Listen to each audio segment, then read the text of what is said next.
Hello students, आपका मेरे channel mathematics bye आज़ाद sir में स्वागत है।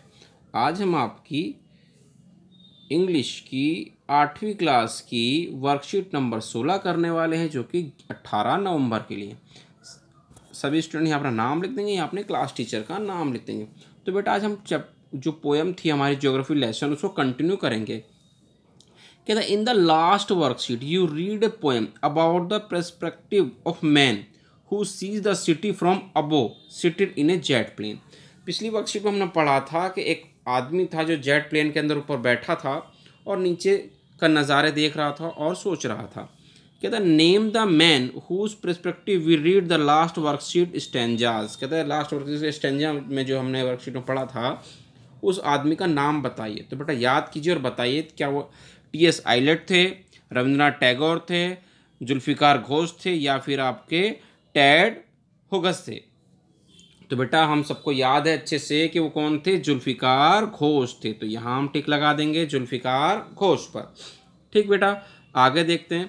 कहता है now let the read the remaining poem and see what happens when we will go much higher. कहता है हम आगे की जो रिमेनिंग पोएम है, बची हुई पोएम है, उसको पढ़ेंगे और हम देखेंगे जब वो और ऊपर गया तो क्या हुआ। तो देखते हैं बेटा नीचे क्या हुआ था। देखिए कहता व्हेन द जेट रोज, क्या हुआ था बेटा, when the jet rose 6 mile high.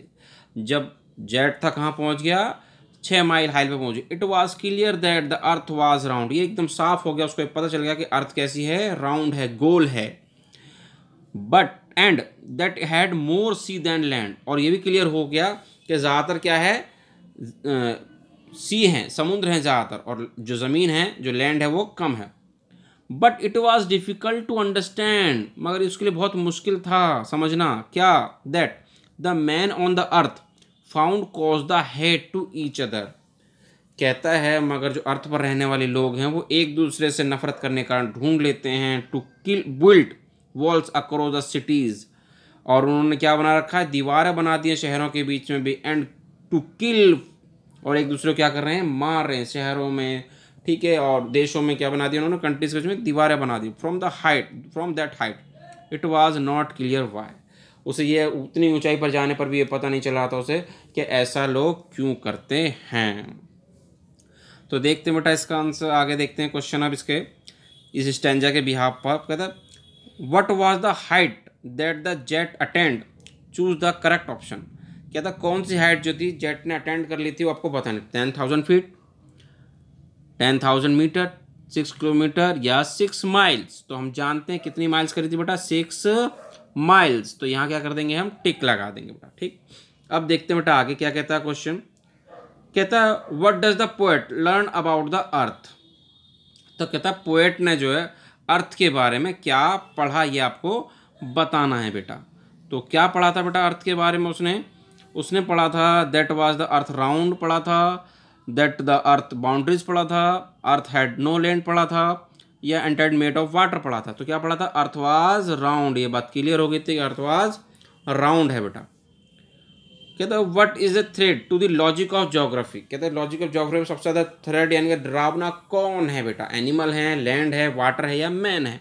तो सबसे ज़्यादा खतरनाक इसको कहा जाता है बेटा, मैन को। सबसे ज़्यादा खतरनाक मैन ही है। ठीक है बेटा, आगे देखते हैं। कहते चौथा question, make a list of the rhyming word from the above mention stanza. कहते हैं जो ऊपर मेंशन स्टेंजा है उसके अंदर से आपको रिमिंग वर्ड आपको लिखने हैं। ठीक है, जैसे हाई, वाई, ठीक है कि नहीं, जिनमें जो बाद का जो प्रोनाउंसिएशन है वो लगभग सेम सा होता है। तो बेटा लिख देते हैं हम इसको। तो जैसे कि आपका था राउंड और फाउंड, क्या था बेटा आपका, राउंड और फाउंड, ROUND, राउंड के साथ क्या लिख देंगे आप, फाउंड, FOUND, फाउंड। और क्या था बेटा, लैंड, अंडरस्टैंड। ठीक है, क्या पढ़ा था आपने, लैंड और अंडरस्टैंड, LAND है बेटा, लैंड है ये, लैंड। और क्या था, अंडरस्टैंड, अंडरस्टैंड। ठीक है, और क्या था, बिल्ट, किल्ट। ठीक है, ये आप लिखना चाहो तो और लिख सकते हैं, बिल्ट और किल का लिख सकते हैं, किल, बिल्ड, किल और बिल्ट, BUILT, डी, बिल्ड। ठीक है बेटा, क्या था, बिल्ड, डी बना देंगे। ठीक है जी।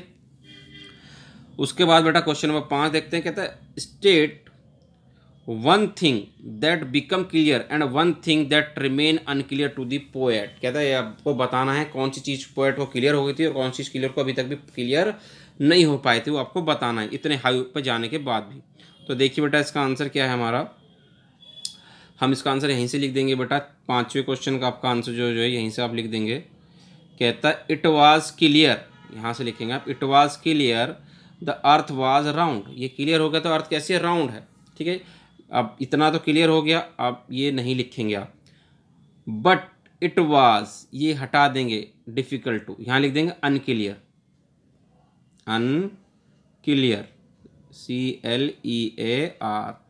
But it was unclear that the man on the earth found cause to hate each other. ठीक है बेटा, यहाँ तक आप इसको लिख देंगे, आपका 5वें क्वेश्चन का आंसर हो जाएगा। ठीक है, जो काटना है मैंने आपको बता दिया, ये आप नहीं लिखेंगे और ये भी आप नहीं लिखेंगे। ठीक है, क्या लिख देंगे, it was clear the earth was round, ये क्लियर हो गया था अर्थ वॉज राउंड है। ठीक है, तो बोले बट इट वॉज अनक्लियर, ये अभी भी उसके लिए क्या था, अनक्लियर था, that the man on the earth found cause to hate each other. तो एक दूसरे से नफरत क्यों करता है, हेट क्यों करता है। ठीक है बेटा, तो इस तरह से बेटा आपकी आज की जो वर्कशीट है वो क्या हो गई है, पूरी हो गई है। उम्मीद करते हैं आप अच्छे समझ गए होंगे। तो वीडियो पसंद आई तो बेटा वीडियो को लाइक करना, शेयर करना और कमेंट करना, और अभी तक आपने चैनल को सब्सक्राइब नहीं किया तो चैनल को सब्सक्राइब जरूर करना। मिलते हैं आपसे अगली वीडियो।